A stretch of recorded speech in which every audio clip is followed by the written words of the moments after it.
Hello, I'm Lauren Ohayon from Restore Your Core.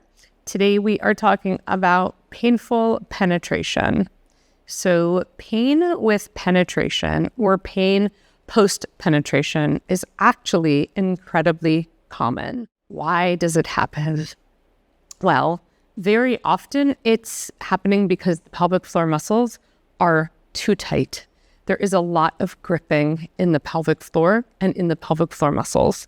It can also happen due to hormonal changes associated with peri and menopause, which will change the ecology, geography, topography, architecture of the pelvic floor muscles, actually. So it can be that the vaginal area is experiencing vaginal dryness due to a loss of estrogen and progesterone.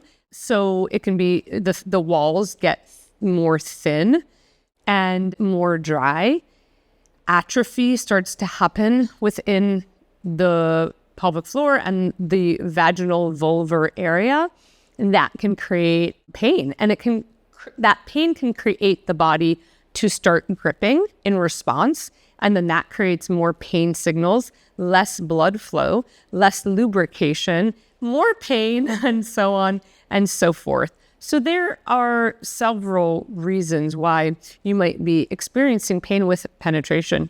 The root causes can be trauma, can be nervous system dysregulation. It can be a difficult vaginal delivery. It can even be hypertonic pelvic floor, or pain with penetration can happen in what feels like overnight. And it can just be that your pelvic floor muscles over time are getting tighter and tighter and tighter. And you weren't sensing it at that process, but suddenly at the end of the process where they're just so tight, it's just so painful. That's where you suddenly have all this awareness and sensation to that happening. So it's not usually that it happens overnight. It's just that it takes us time to start feeling that change in our body. And then when we do, it's like, whoa, that is a big change. So I'm going to show you some exercises that you can do that start to create some relief. Now, when we're talking about working through pain with penetration, we're talking about a multi-system approach.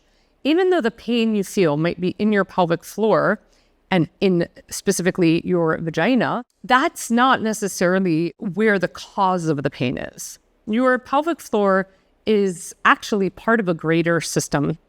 And it's important that we understand that the greater system affects the pelvic floor. Like an accordion, I use this analogy a lot, but like an accordion that needs to expand and contract in order to produce the sound that you hear. And when a part of that accordion is broken, you won't get that sound. The core and pelvic floor and breath pressure system is no different. We need all parts on board to really create the effective contracting, releasing, condensing, expanding process that happens as we move around, lift things up, take a breath, pick things, push, pull, work out. There's always like a dynamic happening in your core, breathing, and pelvic floor. And if a part of that system is disrupted or out of balance or patterned through posture or, again, trauma, dysregulation, then we're going to feel it down in the pelvic floor, and it will feel like it started in the pelvic floor, but really it's happening everywhere. So it's important that if you really want to resolve this, you start taking care of the everywhere. But for today's video, I'm just going to show you a few exercises to really start to feel better to feel less pain kind of right away. So this is a workout you can do, or a movement practice is a better term, that you can do to start to really find relief. If you know you are going to be engaging in intercourse, penetrative intercourse, you can definitely try to do this before and after to help. It brings a lot of blood flow to the area, but it also takes into account the whole core system. So you might need a blanket, and you definitely need a stool. We're going to come to sit down in a mermaid sit. I'll show it to you on just one side only for this first exercise. You sit in a mermaid sit, Actually, before we do that, you'll lean back on your arms and you'll bring your legs as close to you as possible without your back hunching and your shoulders hunching. So it might be out here because I don't want you hunched. Hunched will put more pressure on your pelvic floor, which will respond by gripping and tightening more, which will make the problem worse. So you're looking to alleviate pressure, not cause more pressure. And then you're just going to start to take your right leg and pull it open to the right. So don't let it fall. I know you can do that, but I want you to pull it open to the right. And then I want you to push your left leg down. And then the same thing, pull your left leg open, pull, pull, pull, pull, pull. So don't just flop and move there. Resist it as long as you can. And then slowly push your right leg down. It doesn't just fall. So it's not this. There is a lot of opening you're trying to do in your whole thigh area. Your inner thighs being tight and tense can really make the issue worse. So we're trying to lengthen in the pelvic floor as much as we can. So I'm going really slow, and I'm also trying to strengthen my inner thighs. So that's why I'm pushing with resistance. Okay, after you do about 10 per side, and you might really feel that like, whoa, big stretch, then you can either sit on a blanket or not. You might not need it. So if I take my right leg, I'm sitting in like a Z-sit and my right leg is in the front and my left leg is here. But if this makes you, you can't sit mostly on both cheeks, not completely on both sides of your sitting bones, but mostly, then you want a blanket to sit on. You're going to take your left arm to the side, your right arm to the side, your left arm overhead, and take a nice big side reach. And then you'll inhale and come up and reach for the stool and just twist. So you're just twisting your body to the left. And then again, inhale and exhale to side bend. Really press your left waist to the left, your left ribs to the left. And then you'll inhale, rise up, exhale, twist. So you'll go through that 8 times on each side. That's going to really create some mobility and ease up the tension and pressure below. After that, you're going to lie on your back. It's nice to put a blanket under your head, so why not?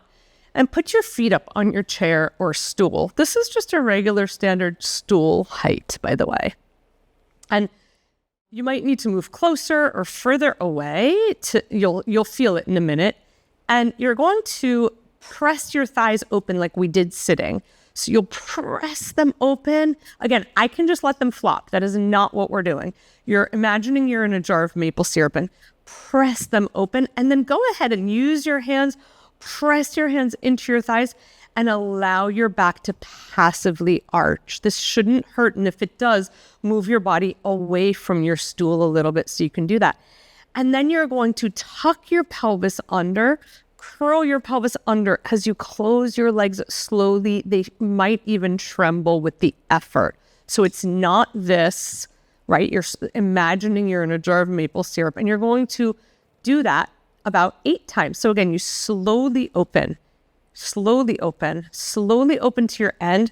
Push your hands. You're just kind of pressing your hands into your thighs, not really pushing your thighs down, just kind of pushing away so that you can gently arch your back. And then you're slowly bringing your legs in. I like to push my thighs into my hands here. I really like to use my hands and push my thighs away and push my thighs in. So you're creating length and strength in your inner thighs, a massive portal to your pelvic floor. You're also mobilizing your spine, and there's definitely some core work happening. You're inhaling to extend, exhaling to close. So you're using your breath, your core, your spine, your inner thighs. This is phenomenal. And it's rotation of the hips. So you're getting a lot of things happening. Finally, this last exercise, after you've done about 8 or 10 of those, you're going to bring your right thigh in. So this left leg is just here. You're going to pull it in, but from the muscles itself, not from the arms. I was just showing you which direction. So try to pull this thigh to you as much as you can. Straighten it out. It might be really tight. That's okay. Pull it in. Put the leg down. Close your legs in. Whew. Open your legs out with resistance. Pull your thigh in. Try not to my neck shouldn't be crunching like back. I shouldn't be gripping. Remember, we're going for the anti-grip. So you're only going into a range that's comfortable. Extend your leg to the side, getting those inner thighs. Pull it back in. Put your foot down. Close with resistance. You can even put your hands there, once again creating resistance. My thighs are definitely shaking with the resistance. And then after you do 8 on each side, you're right here.